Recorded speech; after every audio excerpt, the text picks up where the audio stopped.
World War I o ang tinaguriang The Great War ay isa sa mga pinakamapinsalang digmaan sa buong kasaysayan ng sangkatauhan. Pero alam mo ba na ang digmaang ito ay hindi lang laban ng mga bansa, kundi laban din ng mga magpipinsan?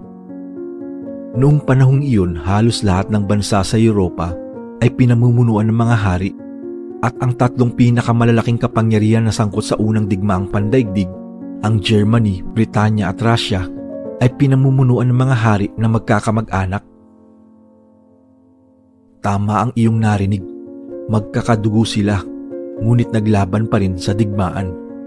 Sa bidyong ito, kikilalanin natin ang tatlong haring ito at aalamin rin natin kung bakit humantong pa rin sila sa madugong labanan kahit sila ay magpipinsan, at susundan kung ano ang naging kapalaran nila matapos ang digmaan. Kung mahilig ka sa mga kwento ng kasaysayan, huwag kalimutang i-like ang video na ito at mag-subscribe para sa mas marami pang makasaysayang kwento tulad nito. Sa simula ng ika-20 siglo, tatlong korona ang hawak ng tatlong magpipinsan, mga hari at emperador na magkakaugnay sa dugo pero hinahatak ng tadhana patungo sa magkaibang landas. Si George V ng Britanya, isang tahimik at disiplinadong hari. Hindi siya handa na maupo sa trono at kapatid niya dapat ang tagapagmana. Pero nang pumanaw ang kanyang kuya, siya ang humalili. Anak siya ni Edward VII, panganay na anak ni Queen Victoria at ni Alexandra ng Denmark, isang reyna na may malalim na galit sa Germany dahil sa pagkawala ng mga lupain ng Denmark sa kamay ng Prussia.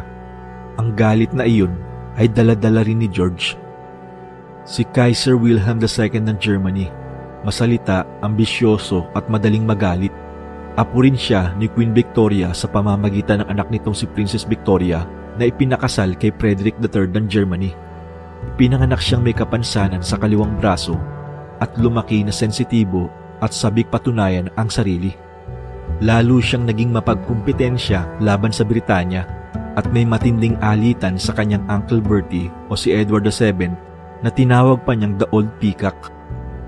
Si Tsar Nicholas II ng Russia, marahil ang pinakarelihiyoso at pinakamahinahon sa tatlo, ngunit mahina sa pamumuno at madalas na iimpluwensyahan ng mga taong nakapaligid sa kanya. Anak siya ni Dagmar ng Denmark, kapatid ni Queen Alexandra, kaya't si George V at Nicholas II ay hindi lamang pinsang buo, halos parang magkapatid na rin ang turing nila sa isa't isa. Maging sa anyo, halos magkamukha sila. Minsan, mahirap silang tukuyin sa litrato. At sa gitna nilang tatlo, ang matandang anino ni Queen Victoria, ang lola ng Europa.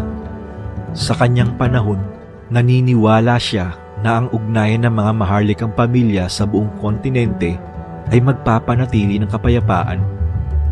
Hindi niya alam na ang kanyang mga apo mismo ang magiging pinuno sa pinakamadugong digmaan sa kasaysayan.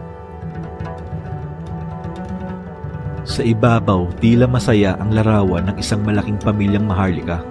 Ngunit sa ilalim nito, unti-unti nang umuusbong ang mga binhi ng alitan.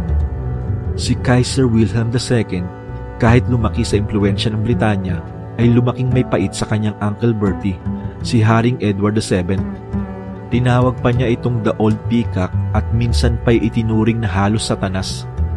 Sa puso ni Wilhelm may digmaan, ang kalahating Aleman sa kanya laban sa kalahating Ingles.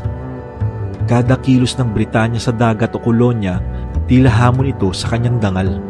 Samantala si George V ay namana ang galit ng kanyang ina na si Queen Alexandra laban sa Germany. Ang sugat ng Denmark, ang pagkawala ng Schleswig-Holstein sa kamay ng Prussia, ay sugat din ng pamilya ni George. Hindi niya magawang maging ganap na magiliw sa pinsang si Wilhelm. Sa silangan, si Tsar Nicholas II ay nakaharap sa sariling unos, kahirapan, kaguluhan at lumalakas na puwersa ng revolusyon sa Russia. Ngunit malapit pa rin ang ugnayan niya kay George V. Magpinsang buo sila sa dugo at magkaibigan sa puso. Madalas silang magpalitan ng mga liham na kadalasan ay may halong lambing at payo. Samantalang si Wilhelm at Nicholas, malayo ang dugo ngunit may koneksyon sa pamamagitan ng mga royal house ng Russia at Prussia. Nagpapalitan rin sila ng mga telegram at liham gamit ang palayaw na Willie at Nicky. Ngunit habang lumalakas ang mga alyansa ng bawat bansa, nagsisimulang sumingit sa kanilang mga liham ang takot. Takot na baka dumating ang araw na sila mismo ang magbabanggaan. Sa unang dekada ng 1900s, naghahabi na ang Europa ng komplikadong lambat ng alyansa. Ang Britanya, France at Russia ay nagsama sa Triple Entente, habang ang Germany, Austria-Hungary at Italy ay bumuo ng Triple Alliance. Sa gitna nito, ang tatlong magpipinsan, si George, Wilhelm at Nicholas, ay parang mga piyesa sa dambuhalang laro ng kapangyarihan, at bawat galaw nila ay unti-unting nagtutulak sa mundo patungo sa apoy ng digmaan.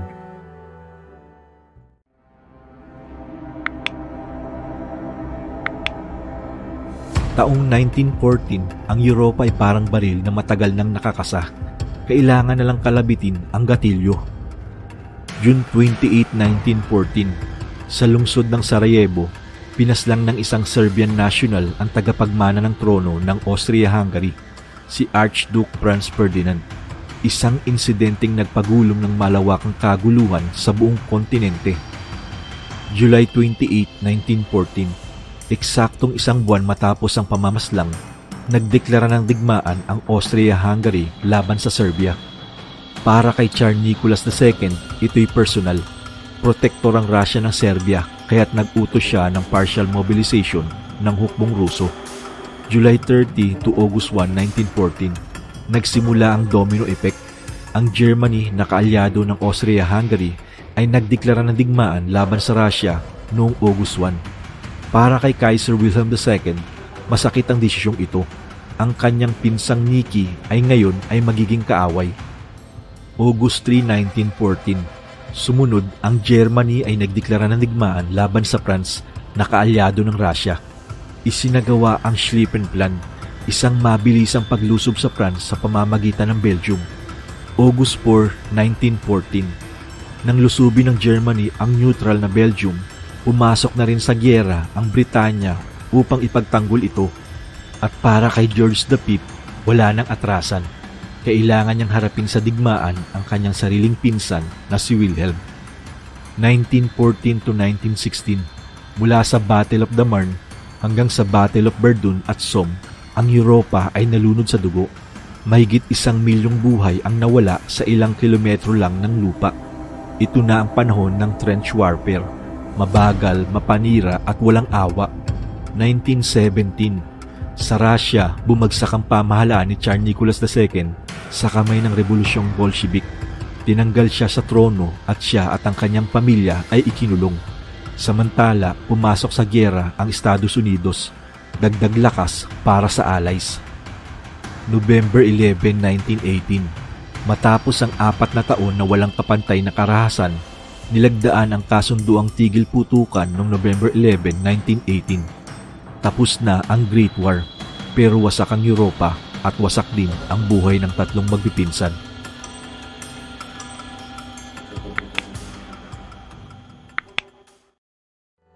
Matapos ang huling putok sa larangan ng digmaan, hindi lang mga bansa ang sugatan, pati ang mismong tatlong magpipinsang minsan ay nagkasama sa mga Royal Ball, ngayon ay hiwa-hiwalay na ang landas at kapalaran. Sa tatlong magpipinsan, si George V ng Britanya lang ang nanatiling nakaupo sa trono. Ngunit ang kanyang paghahari ay minarka ng mabigat na pasanin. Isang bansang sugatan, milyon-milyong kabataang nawalan ng buhay o sugatan, at ekonomiyang halos bumagsak. May pagkakataon na pwede sanang iligtas ng Britanya ang kanyang pinsan na si Tsar Nicholas II, pero pinili ni George na huwag dahil sa takot na mag-alsa rin ang mga mamamayan laban sa monarkiya ng Britanya. Isang desisyon na bumuntot sa kanya hanggang kamatayan. Si Kaiser Wilhelm II naman ay napilitang magbitaw sa trono noong November 1918 sa gitna ng pagkatalo ng Germany at kaguluhan sa loob ng bansa. Tumakas siya patungong Netherlands kung saan siya namuhay sa tahimik ngunit mapait na pag-iisa. Sa kanyang pagkatapon, paulit-ulit niyang sinisi ang mga politiko, ang mga Hudyong Aliman at maging ang kanyang dating mga kaalyado, habang patuloy na naniniwala na siya'y biktima, hindi dahilan ng digmaan. Pinakatrahedya ang sinapit ni Tsar Nicholas II ng Russia. Matapos ang February Revolution noong 1917, puwersahan siyang nagbitaw sa trono, kasama ang kanyang asawa at 5 anak. Dinala sila sa Siberia at kalaunan sa lungsod ng Yekaterinburg. Noong July 17, 1918, isang gabi sa kalagitnaan ng digmaan sibil sa Russia, pinaslang sila ng mga Bolshevik sa isang maliit na silid. Walang iniwang buhay mula sa pamilyang Romanov. Ang 3 magpipinsang minsan ay nagkamayan, nagbiruan at naglakad sa mga Royal Garden. Ngayon ay nakatala sa kasaysayan bilang mga pinunong hindi nakapigil sa pagdanak ng dugo ng milyon-milyon. Sa huli, ang kanilang dugong magkamag-anak ay walang nagawa sa harap ng politika, alyansa at ambisyon. At ang unang digmaang pandaigdig ay naiwan bilang mabigat na paalala. Kahit magkadugo, pwede pa ring magbuno hanggang kamatayan. Ang unang digmaang pandaigdig ay hindi lang kwento ng mga bansa. Ito rin ay kwento ng 3 magpipinsan na kahit magkadugo, baliwala ito sa mundo ng politika, alyansa at ambisyon. At sa huli, tanging alaala na lang ang natira. Kung nagustuhan mo ang kwentong ito, ay paki-like and share na lang ang video ito at huwag kalimutang mag-subscribe para sa mas marami pang kwentong kasaysayan